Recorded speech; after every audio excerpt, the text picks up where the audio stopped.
Peanut gallery. Guys, thank you so much for coming to Halcyon Theater's Ceyx series. I'm Jen, and this is Tony, and this is Bread. These are bread babies, and I have made them for you. So, there are two kinds, and one of them is orange honey, and the other is an oat wheat, and I no longer can remember which one is which. So enjoy. They are for That's you. the oat wheat, and I think that's. This is honeyish. That's the orange. That's the orange. It doesn't have Orange honey? Okay. And Orange. if you like them, or if you didn't get to try one, we do have some out in the concessions, but that was not why I made them. There's also cupcakes. And there's cupcakes. Full bar. Yeah, so thank you guys so much for coming. We have been doing this now since December, and every month has just been really incredible. It's the first Monday of the month for those of you that don't know, and the whole idea is just to get together in people that are incredibly talented that we know and that we should know, and show them to you. And so before we begin, is there anything else that I'm forgetting? If something goes wrong, fire trucks or whatever, the exit is right back there. Kyle will be out of your way in that case. If at any point you got to go to the bathroom, you want to get a drink, anything, you can feel free to exit at any time. Just be aware Remy Bumpo has their opening night tonight, so they respectfully ask that you don't shout outside. That's all I got. Fantastic. So up first we have Asylum Stunts. Yeah! And they're a stage combat group, and they're going to do some fatting for you. So come up, gang. Let's introduce ourselves over here. Yeah, we're Asylum Stunts. We're a stunt team that does film and stage work, and it's kind of hard to show a performance of a fight that doesn't last longer than 30 seconds. Those things are pretty short. So we're going to do a bunch of different demo type things, and we're going to have some audience interaction, but first I want you to know who's going to be fighting for you and putting their bodies on the line. We got Brian here. Brian. Stephanie. Tim. Jim. Peter.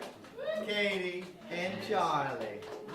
Yeah, keep around, partner. Put their bodies on the line for you. Alright. The first thing we're going to do is going to be a little bit of audience participation. We're going to stab all of you in the leg, just check. Now, what we need is, we need some suggestions. We're going to give these 4 fighters here, they're going to break up into pairs, and you guys are going to create the dialogue for them. And they're going to take a couple minutes together, they're going to put the fight together based on the dialogue you give. So the dialogue we need, I need commands, like no, stop, put the cat away, pull up your pants, right? Flush that, stop touching it, right? We need those, we need 6 lines that they're going to take, alright? So, you guys get ready to take the first 3, you're going to go to you and you. The second 3 are going to go to Tim and Peter, okay? So we need 3 commands, I need 1 command. What's the first one? Don't touch my bread babies. Don't touch my bread babies, alright? Second. Those aren't my panties. Those aren't my panties. You can't handle the truth. You can't handle the truth. Alright, those are our 3. Don't touch my bread babies. Those aren't my panties, and you can't handle the truth. Okay? You guys got it? Got it? Alright, we need an next 3 for the other 2 people. Yeah. 1 more command. Next command. Get more edible blood. Get more edible blood. Second one. I knew he was going to do that. Any other command? You always do that. You always do that. And third. Don't be a barnacle. Huh? Don't be a barnacle. Don't be a barnacle. Get more edible blood. You always do that. And don't be a barnacle. Don't be a barnacle. Got it? You got those first 3 again? Yeah. First 3, don't touch my bread babies. Those aren't my panties. You can't handle the You can't handle the truth. There we go. Thanks. Alright. Cool. So, off to your corners. Put that into a fight. Make it into a fight and make it violent, guys. Don't do some fighting things with each other. Grab a corner out of the way because we're going to get blades flying in. So we're going to give them a couple minutes while they're doing that. We're going to have another chance for you to jump in. But first we're going to demo some of the stored stuff. We're going to show a neutral piece of choreography. We're going to put it together in 2 phrases, and then we're going to have you guys give us what characterization to put onto that choreography. So sword fighting, basic overview. I don't want to stab him because I like him, right? We got to work together later. We get real blood. Nobody likes that. It's not enjoyable. we got these fun things that we do when we're at a distance. It gives that illusion of being in distance, and this all makes it look like we're doing dangerous stuff. Ooh, I'm really angry, I'm really hateful, right? We get all these poses. Then we go in, and then we have these classic stock phrases that we'll sometimes use if we have to throw things together. This is called a parry riposte phrase. What I'm going to do is attack him, he parries, and riposte back at me. Boom. And I go back, boom, boom. You can do that for hours, and people will think that's interesting and engaging. So if we do that, we'll do it 4 times. We'll go boom, boom, boom, boom, ha! And we got ourselves a fight. Mainly because the shining gets all twinkly when the lights go by. And we hear ting, ting, ting, ting, and that's exciting, right? So that's a parry post. That's our neutral part of it. Parry post. Very neutral, not much character going on, right? The second phrase, we break them up into bits so we can add stories to them. The second phrase, we want more flowy, cutty things. What he's going to do, I'm going to show him, I'm going to cut to him, because if I do this and he looks freaked out because he's forgot what's going on, and I still swing at him, I hit him in the head. And that's no fun for anybody. So I go at this, I give him this cue, he goes, and then I slash at him. And he's going to return the favor. I get out of the way, bring this up, slash at him again, and I'm going to pass this through past him. Right? So we have that. We're coming up. I cut at him. He gets out of the way. I get out of the way. Swing again. Then move that out. That's our second phrase. Neutral. Yeah? Cool. Now, the fun part, we put it all together, and then I'm going to ask for some characterizations, yes? Maybe with this voice, whatever it goes with. So we'll put it all together slow and neutral here. We're going to have a thing going on. Boom, boom, boom, boom. Slash. I get out of the way. Hurrah. Boom. And I block it. Yeah. Yeah. There we go. We got our parry post. Boom, boom, boom, boom. And I'll do it this way, the correct way. Slash again. There we go. Good. So that's the whole thing put together. Those 2 phrases lumped together in a flow. We kind of got a fight story going. All right. So we got 3 typical characterizations we can add. We have a villain, a hero, and a coward. What do we want him to be out of those 3? Villain, hero, coward? Coward. Coward. All right. Cowardly lion. So we do the same for me. That can be the same. It could be a matchup or different. We have villain, hero, or coward. Who do you want me to be? Villain. Nice. I got my mustache. Got my villain mustache grown. You ready, coward? So we had our neutral. And now we're going to put everything together with characterization.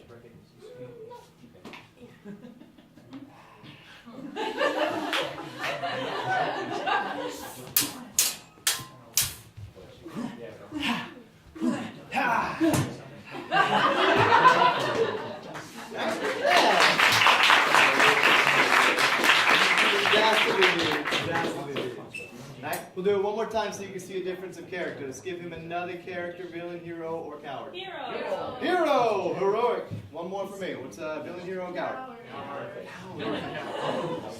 Fine.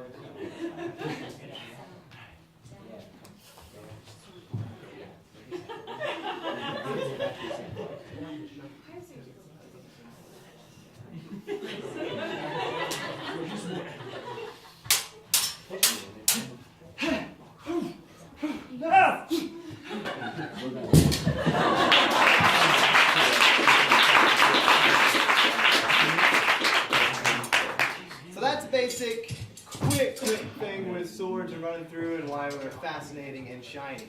But guys aren't the only ones that fight with each other. Women definitely fight, and they have to be tougher than anybody else in the industry, except for this girl that we fight with. She's no good to anybody. She's horrible. I don't even know why we hang out with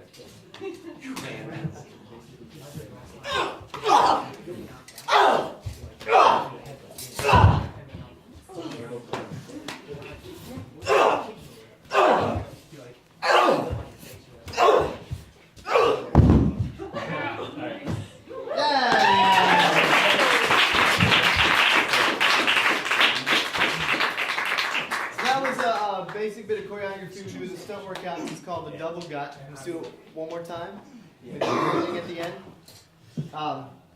Then, huh? Speed, walk through. Speed, yeah. Do it one more time at speed. And we'll watch it one more time. We'll talk about it one more time before they're about ready to go. Here.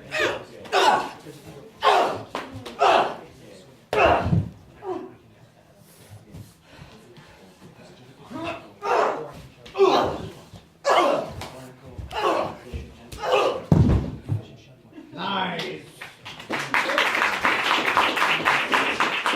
We don't want to see it twice because there's going to be some differences when we watch them go, because one, they're putting it together for the first time. This they've done many times. On film, it has to go so much faster because of the way the camera slows it all down. So you have to run that fast to make it look good. If you go stage speed, it looks like you're going really slow on camera. So they have to go walls out and hit each other really hard to put that energy into it.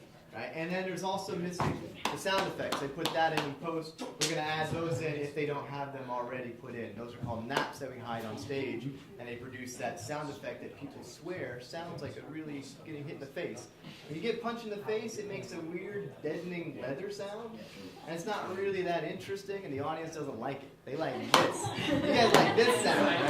And for everything, a punch to the stomach, boom, yeah, that's the way it sounds. It sounds silent and muffled. But we like these, so we keep those in. We try to hide them on stage. Film, we don't have to worry about it. They get all those special effects and bone crunching and kicking. They get all the fun stuff. So let's see if our groups are ready and see what they got. Yeah? You guys ready? Yeah. Oh yeah. All right. Let's see what they did with your dialogue. Let's go first. You, Jim. Jim and Peter, up first with your dialogue.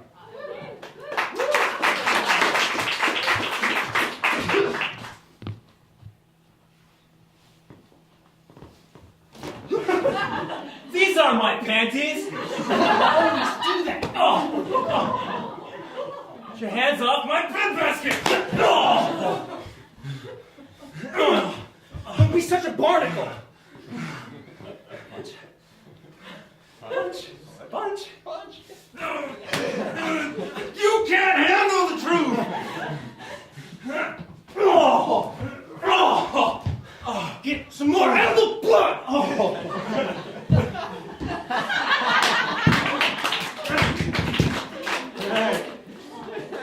Nice.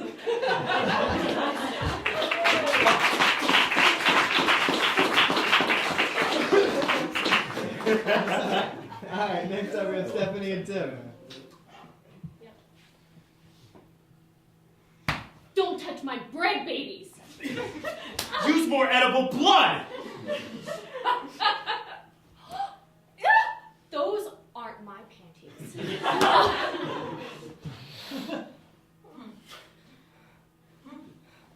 You always do that! Don't be a barnacle! You can't handle the truth! Fucker.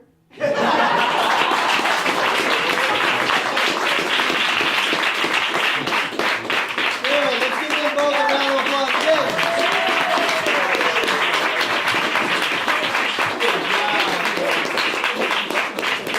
First of its kind world premiere of You Can't Handle the Truth, Barnacle. Nice new play. So, and it was good to see, because what that highlights too is that the physicality, the story is added by the actors. The physicality are tools to enhance that story, even if it's ridiculous dialogue, that fight can enhance it and move it. And the cool thing, even though they had that, when you were saying punch, punch, punch, that's built in. We aren't daredevils trying to put our bodies on the line for no good reason or trying to hurt ourselves. If we forget it, we will try to get the other person to either keep engaging, or we'll find a way to keep ourselves safe instead of damaging. We can't ever stop the cut. We get in trouble for that. But we want to keep ourselves safe and our bodies safe because we want to keep doing this over and over. So it was good to see that highlighted though. Hey, punch me in the face. You did that. Punch me in the face. Yeah, that was totally impressive. Yeah. It's part of the script. We have a dialogue. So, cool. And for the last bit, if somebody's padded up, like my man Charlie, we can do some cool stuff with pads. Charlie, come up here and get beat up. For the last demo, here we go. Charlie, with all his back pads on. Get run, get all your chains out. Get all your goodies out of your pants. So one thing I want to highlight here, you saw the fight, the stock fight we did before. We did it kind of cowboy. Let's walk through it like that. So it's here, here, big punches, all John Wayne stuff. He's armored up, so we're going to do this a little more martial arts. I don't even have to tell him what I'm going to do because he knows his parts. You can even Fight Club it. Do it on your own. Do it on my own? Yeah. So,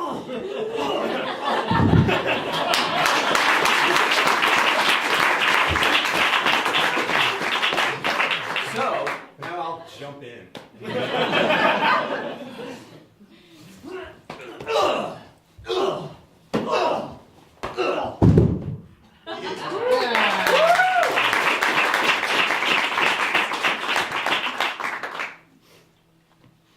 Good, and so that's what it looks like. I was so enthralled, I was amazed. And then let's show like a throw or two. Okay, you're up. Clothesline? I'm throwing you. Sure. So,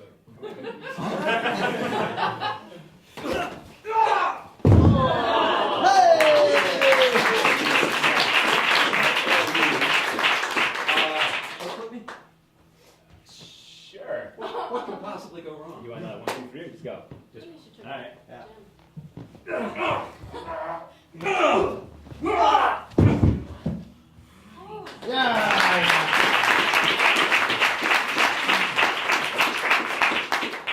cool. Yeah, I think that about covers it. So yeah, thank you, thanks everybody. Another applause for everybody out there.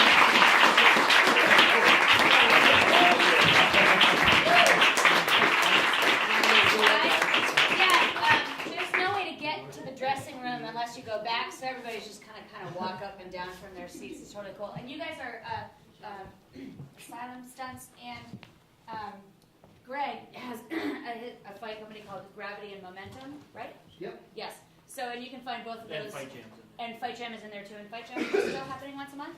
Yep. Yep. Awesome. So visit their website so you can check them Fight out. jams about what you'd expect. It's fight jams. Fighting. Fighting and with jam And kicking. and It's like a peanut jam butter. band, but they do this. Awesome.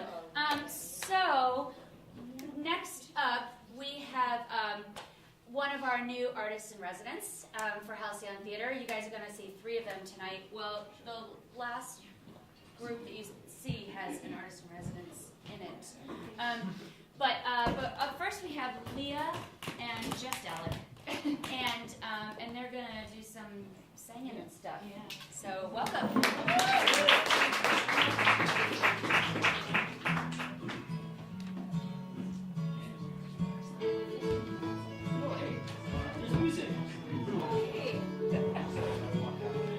So when you're ready, you start there, and there will shut the music off, and you can start. You can introduce yourself. All right. Which chair you want? Both of them? Either one.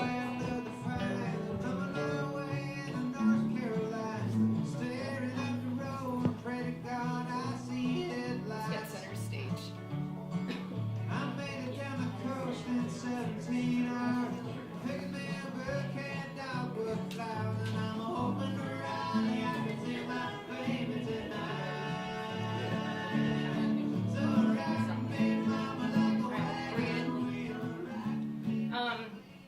We have a little different mood tower set.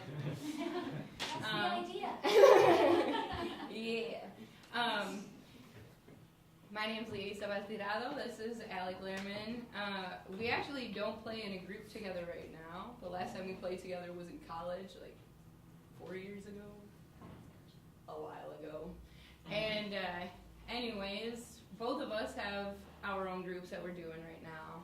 I sing with the Big Payback, is like a funk, soul, 9-person band. Yeah, and Why I don't you play tell with us a about your group. It's called Reels Green. It's kind of like a 6-person. We call it like alternative soul, but there's really no real way to define it. It's really jazz based. Yeah, we're playing at the Tonic Room coming up on the 13th, just right over here, right there. Friday the 13th. So hopefully nothing bad happens. So you're gonna get, just a little sampling of the kind of stuff that we play, since it's just 2 of us, But we pick some songs with some soul and have some meaning to us, so we hope you enjoy.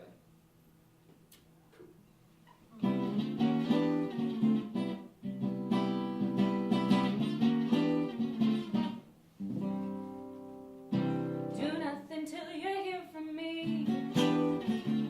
Pay no attention to what's said. If you should take the words of others you've heard, then I haven't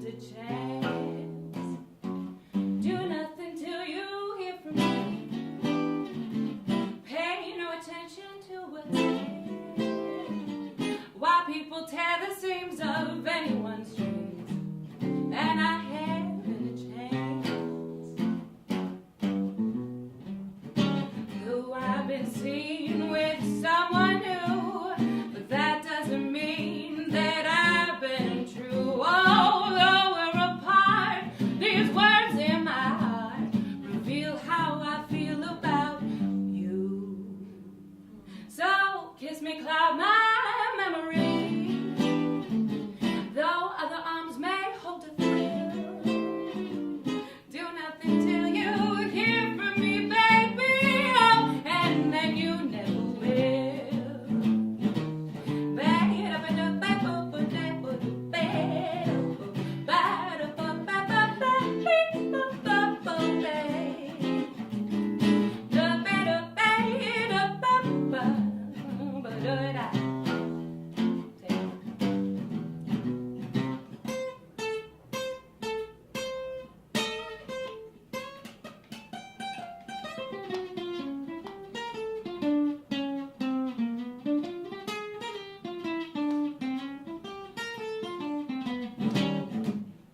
Though I've been seen with someone new, that doesn't mean that I've been untrue. Although we're apart, these words in my heart reveal how I feel about you. So kiss me, cloud my memory, and other arms may hold a thrill. But please do nothing till you hear it from me, and baby, you never will.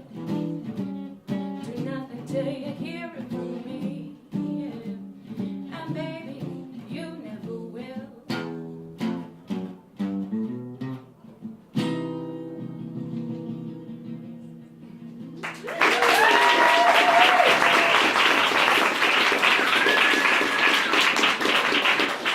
This next tune is a tribute to Miss Etta James. I know she's been done a lot lately, but that woman did a lot for my voice to help me, you know, kind of find my voice. So after she passed, I wanted to sing a song to tribute her. So we're doing "Fool That I Am."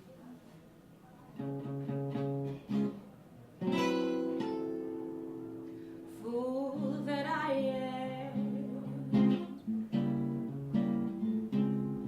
for falling in love with you, and a fool that I am, for thinking you love me too.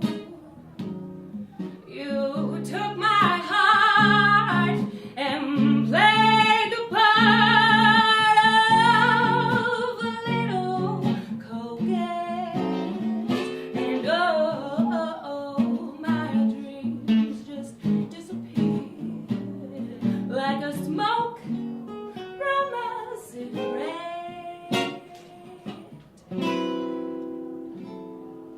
Fool that I am, for thinking you'd understand, and thinking you would listen to all of the things I had planned, but we did not see eye to eye. So darling, this is goodbye, and now I still care. Fool that I am, I still care. This little old fool, the fool that I am.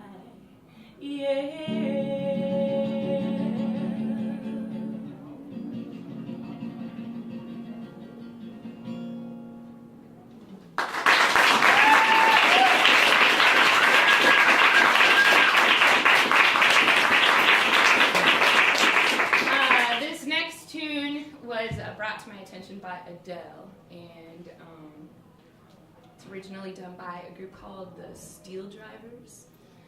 And that girl has a tremendous voice, and she inspires me. You know, she's 4 years younger than me, and she inspires me, which is very difficult for an artist to admit sometimes, I think. But it's fabulous to see somebody as talented, not get on stage, do any gimmicks, you know, and she has a tremendous voice. I'm not trying to emulate her at all, but I think it's great to bring musicianship back to music these days, so this is for her.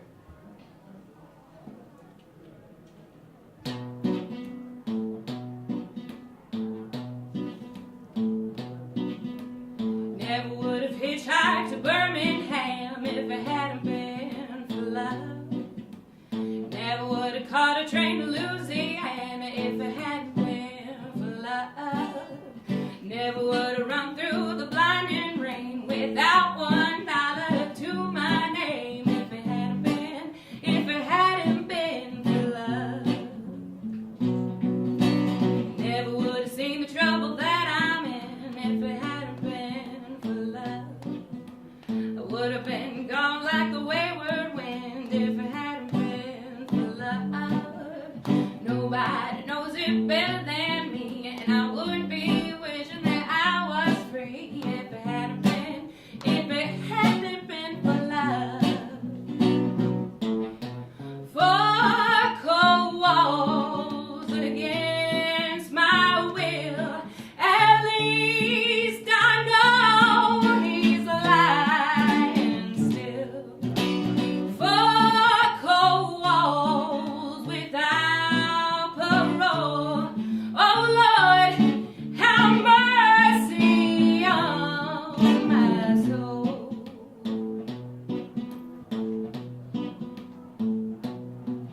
Never would have gone to that side of town if it hadn't been for love. Never would have took the mind to track him down if it hadn't been for love. Nobody knows what I've been through, and now I'm stuck behind a jailhouse too. If it hadn't been for love. Four cold walls against my will, at least I know he's lying still. Four cold walls without parole. Oh Lord, have mercy on my soul. Never would have hitchhiked to Birmingham if it hadn't been for love.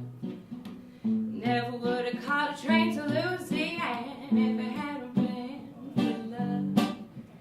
Never would have loaded that 44 and put myself behind a jailhouse door if it hadn't been for love.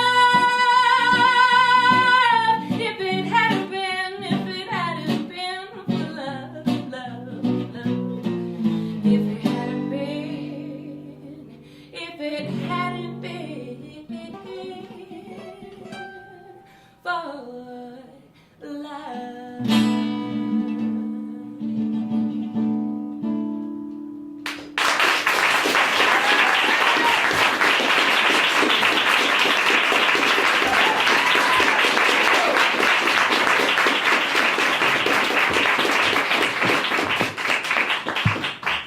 Wow, that was awesome. Thanks. You got some singing things you can do. Cool. So, and the cool thing about Leah is she's multi-talented, and she's also working with us at helping us to get our education program up and running. She's sort of helming that. So we're really, really grateful that she's working with us. Next up is another artist in residence, actually, Dylan Parks, and he's going to tell you all a little story. Here he is. He's been told he has a big personality. I don't believe it.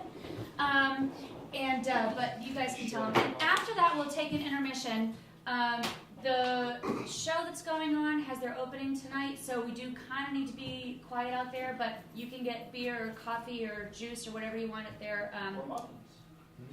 at their concession, or you can come to our concession, and you can get homemade baked goods. Just to let you know, the way that this is working tonight, we do have to pay for the room. This is it's a suggested donation of $10, but we pay for the room, which is $150, and then the rest of what we make tonight gets split, 50 for Halcyon, and then 50 gets split amongst the acts. So, you know, whatever you can is really awesome, and whatever you want to eat will only make you happier. Awesome.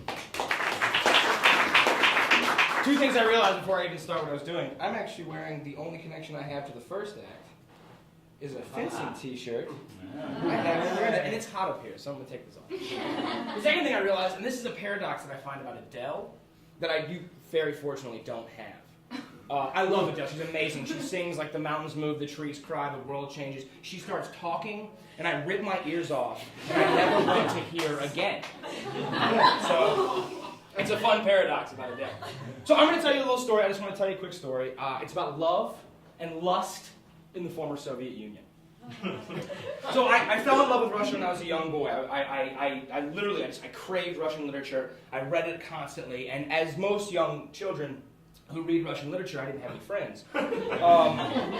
My friends were Raskolnikov, and my friends were the great henchmen of the devil. Things you don't say as a child if you ever want to have friends. So I didn't have any. Went down, got really studious, went off to college, and decided I wanted to major in Russian. I wanted to live in Russia because it should be just like that. I should be Raskolnikov. Probably a bad idea. Didn't really think that one through. So I developed this great addiction to Dostoevsky. I developed this great addiction to Pushkin, thereby developing a great addiction to vodka. They have a word for that. I don't know what it is. Alcoholism really doesn't cover it in the Russian category, especially because it is like water. It is their blood. So I decide that I really need to go. So I get the chance, and I decide it's the time. I'm young. I'm 18, 19 years old. It's just going to happen. And this is the story of these three beautiful ladies I got to spend some time with. So we decide to leave for Russia. I know nothing about what's going to happen to me. I board a plane. I take an Ambien. They let me order scotch. Don't know why. And I wake up in Russia. I'm greeted by a line of 30 of the most gorgeous women I've ever seen in my entire life, all hookers. They are all really, really excited to see me. Or so they say. We go to our Chayka, this little dacha sort of hostel thing we're staying in. It's right on the beach. Fensky's Alley. If you look out, the water's gorgeous. You go down on the beach, there's trash and needles everywhere. It's awesome. It is just this weird thing. There's just people drunk in the streets at all hours, and you're like, is it Mardi Gras? Oh, it's Tuesday. Okay, great. So we decide, our second or third night there, we've got to see the city. So we decide we're going clubbing. Me and my buddy Mike. Mike is a transplant from Tennessee. He's a wrestler. He's wearing a sleeveless shirt and a trucker cap in Russia. And I love Mike for this because Mike is a brilliant mind. He had his mind was a steel trap. He could hold any word ever said to him in English or Russian, anything in his mind, and that's why he was very valuable. The thing about that, though, is you couldn't understand Mike. Because Russian's a beautiful language unless you have a redneck accent. Because then it goes from being a «Здравствуйте, меня зовут Dylan» to «Здравствуйте, меня зовут Dylan». So Mike and I decide, two heads together, we can make this work. I know the grammar, I have the skills, I can go talk to people, he can sit in the back and just feed me words. This is going to work. So we go to Club Metro. I was like, all right, cool, that sounds like in the States, that's great. Let's go. We go. 3 floors. I'm like, yes, this is amazing. First floor, house music. Second floor, hip-hop. Third floor, a blend of the two and male strippers. So it's like, second floor, great. We find out on the end of the first floor, there's a porn theater. It's like, what? 2 buildings. Like, it's so easy. Just 2 separate buildings for the strippers and the porn, and 1 for the dance. It doesn't matter. So we need some courage. We need some steel, some courage. And we decide we're going to get a couple drinks. We're going to get absinthe. Why not get absinthe? Because we're in a foreign country and they don't sell the good stuff in America, so we get absinthe. See, Russians don't do absinthe. They don't melt sugar in that and go, here you go. They take it, they put it in a cognac snifter, and they light it on fire. And then, as they say, sugar's for women. And they have you puff the fumes. Oh my God. And they do it again. And you huff the fumes. At this point, you're just wondering what's going on. They flip the glass, they put a straw underneath the cognac glass, and you huff the fumes. Again, you're like, I haven't even taken the shot yet. What's wrong with me? So then you take this like 2.5 ounce shot of flaming hot absinthe. 2 or 3 of those, I don't care what's in absinthe, you are going out of your mind. So we go out on the dance floor, and I see these girls, these 3 just beautiful, and Russian women, like, they're not the horns, they're not Olga, they're not huge. When they hit 35, they turn into that, they do. But from 20 to 35, it's perfect. I spot these beautiful women, and I'm just like, oh, this is amazing. And I'm feeling the absinthe. I don't know what's going on. There's little green men everywhere. I'm like, yes. And I sprint up to them, and I realize 3 things as soon as I get out there. I only can think of one word, and it's hello. My hair had been growing out, so I had like really long hair and a huge beard. The only word that comes to mind for me is rapist. I said I came running at them. And so I stopped. The only word I can say is hello, and then I'm like, well, I can play this off by dancing. Can anyone tell me how to dance to house music? Because it's one of those things I'm just like, I don't know where the rhythm is. And it's like, I try the flamenco, I try to be something. It doesn't work. So I'm just like awkwardly moving back and forth. The huge beard, long hair. So Mike runs up and saves the day because he starts speaking to them in English, which I hadn't thought of at the time. And they love his hillbilly accent. So they come back with us, and we spend, the next few minutes, like, their English is not great, so we spend the next few minutes just serenading them as best we can in our Russian. We're talking about how the light reflects off our glass and hits their eyes and shoots through my heart. Oh, it's amazing. The literal translation of what we were saying was, me, Dylan, American I am, you, pretty talk mouth, in bar club with stripper men. And so they find us, I guess, amusing or enough to give us their number. So we get the ill-fated slip of paper. They hand us this slip of paper. It's got 9 or 10 or 12 digits of phone and their address. And I was like, that, and they disappear. So we have their address and this insane phone number. Like, I don't even know how to dial this thing. It's like, you know, start, there's a plus sign. Where's the plus sign? So we get home, we're totally stoked. We wake up the next morning, we're like, we gotta call these girls. We gotta call these girls. We're like, young and we're in Russia, yeah! So we get on the phone. Language is a lot harder if you can't see the person's mouth. So we figure out how to dial the 14 digits that we dial, and it rings. And the woman that answered had to have been 75 years old and chain-smoked a pack of lit cigarettes, like chain-smoked a pack of cigarettes and drank or ate a whole bottle of whiskey. Like, it was insane what this woman's voice was. Like, I knew it wasn't a man, but I really couldn't tell. And so I just keep saying the girls' names over and over again, because it's the only thing I can think to say. I just repeat them on repeat, hoping that she understands and hands it to one of them. Nothing happens. So we're dejected. We're just like, we have to. For love. For love, we have to find these girls again. So we have their address. And we look it up on a map, and it is literally the opposite end of St. Petersburg, Russia. So imagine if you're in Evanston, and you don't know the bus system, you don't know the train system, you don't know the language very well, and you have to get to, like, 95th. In Chicago, same level of danger. Oddly enough, just to up the stakes a little bit, there was cleaning crews and plumbers coming in and out of the building that day. And Russians are not a trustworthy bunch of people. I mean, I'm not trying to offend anyone if anyone's Russian. But, like, the Russian working class is a young, hungry class. They've been at the bottom of the barrel for a long time in the Soviet Union. They enjoy money. So I happen to have all of my money in cash in my room, because that's really intelligent. American money, by the way. Which, by the way, can buy you a person. Like, you just go on the street and people just come to sell you people. So I decide the best way to do this is we're going to trek across most of Russia. I'm going to tape this to my thigh. So we start the day off, Mike in his sleeveless shirt and short cap, I got a grand tape to my thigh. So we get on the nearest train, take it to the very end, we get off, and there's already just graffiti buildings, crazy things, and the next thing we can hear this like loud, light barking. And I'm like, where's that coming from? And all of a sudden, Mike just grabs me and takes off. A German Shepherd, which I was like, that's kind of funny, right? A German Shepherd just comes barreling around the corner and just chases us as hard as he can possibly go for about a mile. We don't know which direction we're running, we're just sprinting at this point.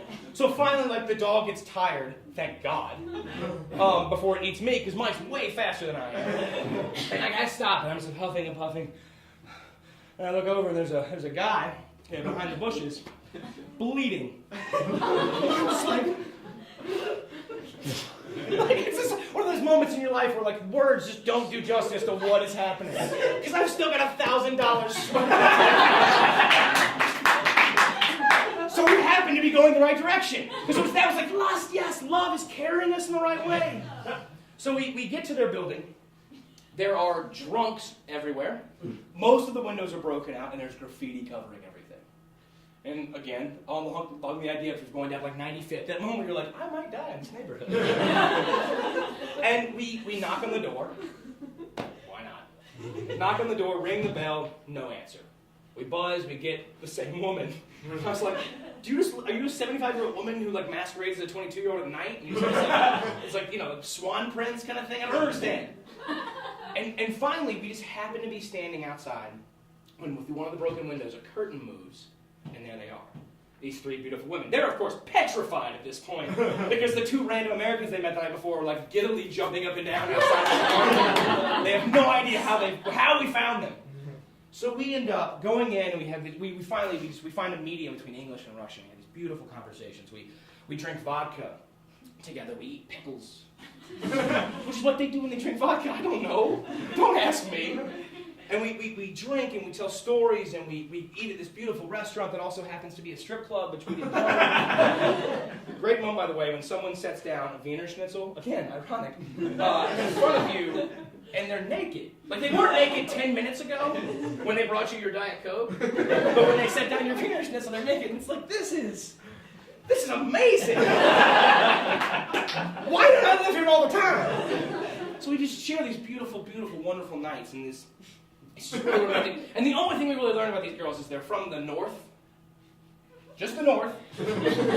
No town, just the north. And that they're leaving soon. And that they were studying something. And they had exams. That was all. So we had these amazing, beautiful times. And it really was. It was one of these, just the most touching experiences of my life to get to know a culture that well and get to see these beautiful things. And it left me with what I think is the most beautiful line I've ever heard in my entire life. So they're going to leave. I'm heartbroken at this point. The girl that I was infatuated with, Margot, she's like, good French name. Like, what is this? Stick with Russia.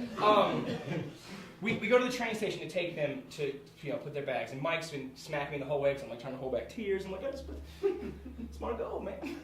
How do I lose this?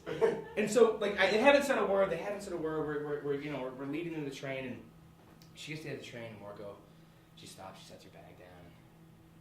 She just turns and she looks at me and she's like, Dylan, help me. I was like, and I melted. I was like, shit, yeah. I threw him on the train, big hug, big kiss, and it was just, I'm going to be okay. I'm going to be okay. I have no idea what happened to those girls. Not a single clue. But since that point, I've been back to Russia twice, and I hope to go live there for a long time, possibly in the north. Thank you guys very much.